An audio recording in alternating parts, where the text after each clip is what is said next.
Hey guys, Ellie Showstack here. Hope you are doing well. So, in today's live training, I wanted to talk about the concept of risk. Okay, one of the things that I focus on with my clients is how, when we use words about ourselves and about dating and relationships in general, we don't realize how the words that we use can actually have a positive effect on the outcomes or a negative effect on the outcomes of our relationships. So, for those of you who do not know, I am a relationship coach. I help singles, those who've just come out of a breakup, those who are in a relationship they are unsure about, those who are divorced, those who are looking to find a successful way to find, date, and keep someone healthy. I help those people get into and keep healthy relationships. Okay. And one of the, I want to say myths, but one of the um, vernacular terms that are used often is in life, if you don't take risks, then there are no rewards, right? So I've actually heard singles say to me that it's really important. I've learned that in order to get into the dating world and to get into that, I have to take risks. I have to be more um, risky in the sense that I can't just sit and do nothing. I need to put myself out there. Okay.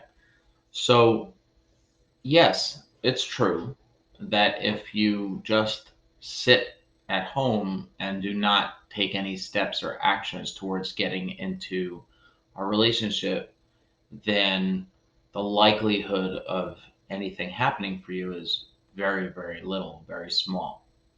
But when we use a term like, I need to overcome fears and really risk getting hurt, we need to look at what the words that we use actually mean. So let's take a look at the word risk. Risk is exposing someone or something to danger, harm, or loss, right? So here you are single, you have had relationships that have not worked out for you in the past, and you hear, whether it's on a video or advice from a friend or a family member, you gotta take risks in life. No risks, no reward. So there's a part of your mind when it hears the word risk of exposing myself to danger, harm, or loss that says, I'd rather not. And by the way, that's actually very, very smart of you. Your mind is trying to protect you from pain. So it's put in a major dilemma. And here's the dilemma: I want to be in a healthy, long term, loving, incredible relationship. But if I have to do that by exposing myself to harm or loss or danger, I don't want to do that. So we become stuck and we stay in one position and we don't move. And people look at us and say, oh, she has a fear of commitment. He has a fear of commitment. Again, the word commitment. Usually, when you use the word commitment, people feel that it's like something that's long term, right? You have to be able to commit to something. But also, he was committed usually means that he went to an institute where he was in lockdown, right? Again, it's not necessarily fear of commitment. It's not necessarily um, the fact that they don't want this healthy relationship. It's that they think in their mind, and rightfully so, based on what they're hearing from everyone with the terms that are used, that if I get into this relationship, if I even try to go on this date, it's very risky, right? To put myself out there and tell somebody how I feel and I could get really hurt because when I tell somebody how I feel and they either don't respect it or they don't reciprocate it, then I could be rejected, then I could be dumped, then I could be broken up with, then I could have all this loss.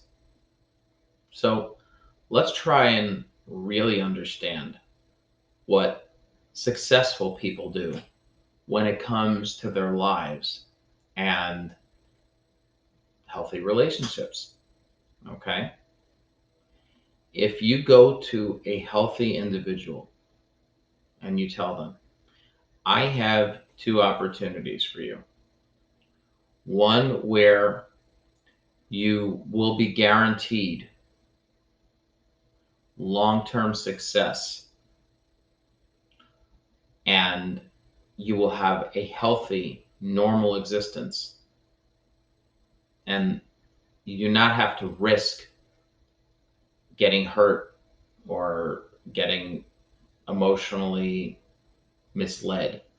Or you have an opportunity to get into a relationship which may or may not work out.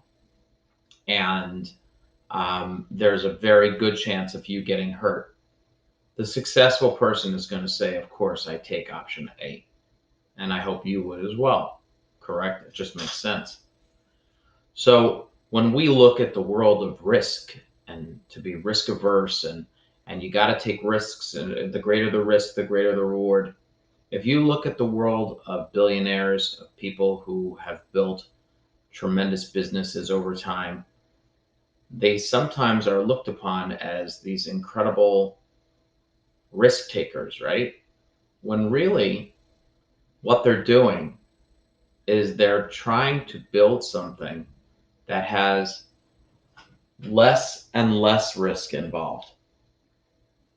I know that that sounds weird, but the people that really take the massive risk are gamblers. Gamblers. Even the connotation of a gambler is somebody who gambles their life savings, goes ahead.